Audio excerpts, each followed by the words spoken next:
Hey, what's up LinkedIn? This is Stephen Marchant from MediLumine. Last week I made my first LinkedIn video on micro CT imaging of tumor angiogenesis.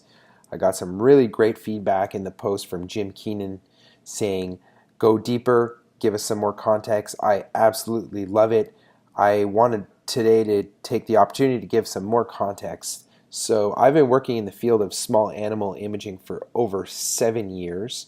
And I've had the chance to work with some really great people and field a lot of questions about micro CT imaging with contrast agents. And definitely the question I would say that comes back the most often is the question of resolution. So what's the highest resolution that I can get for a micro CT scan of soft tissues in a living organism?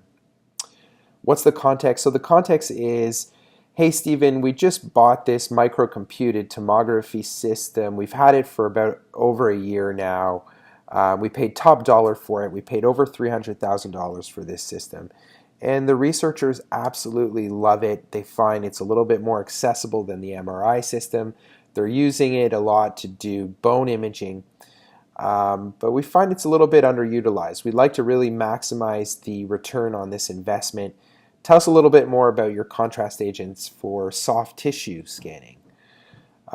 So first thing, really important consideration is if you've been using your scanner for bone imaging, first thing to understand, it's going to be a totally different game if you're going to start looking at soft tissues. So bone does not experience ionizing radiation the same way as soft tissues does. So on an 8-second scan with a micro CT, you'll be able to see, visualize some bone even on faster scans.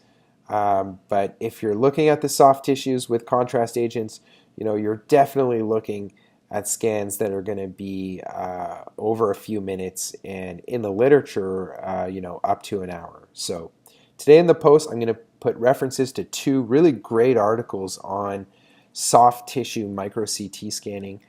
One is an article on high resolution vascular micro CT imaging in the brain. Another one is on micro CT dosimetry.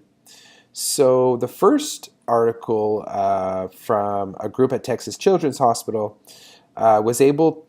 this group of researchers, they were able to visualize blood vessels in the brain which were of a size of 40 microns, so very, very small blood vessels. And then with a different scan parameter setup, they were able to visualize blood vessels which were over 100 microns. And what they found was that the radiation doses that the mouse received for the high resolution protocol, so we're, being able to image vessels of a size as small as 40 microns, the radiation received by the mouse for that scan protocol was very high and would not be indicated for a repeat scanning longitudinal study.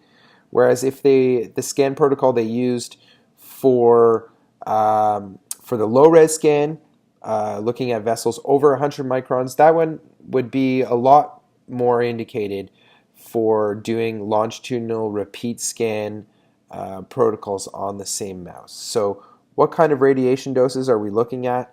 That brings us to our second article on micro CT dosimetry.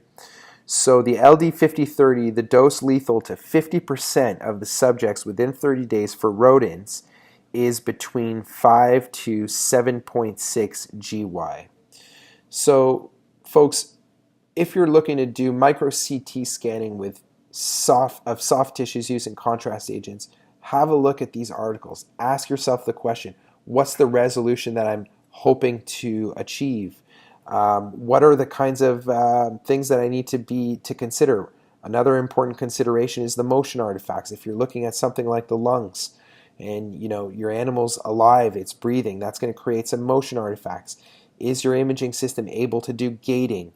What's the ionizing radiation dose associated with the scanning protocol?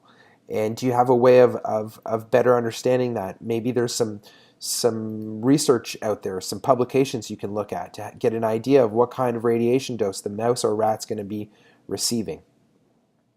I want to thank you all for following me on this second LinkedIn video. I really look forward to receiving your questions, and I hope you're having a great start to your week. Cheers. All the best.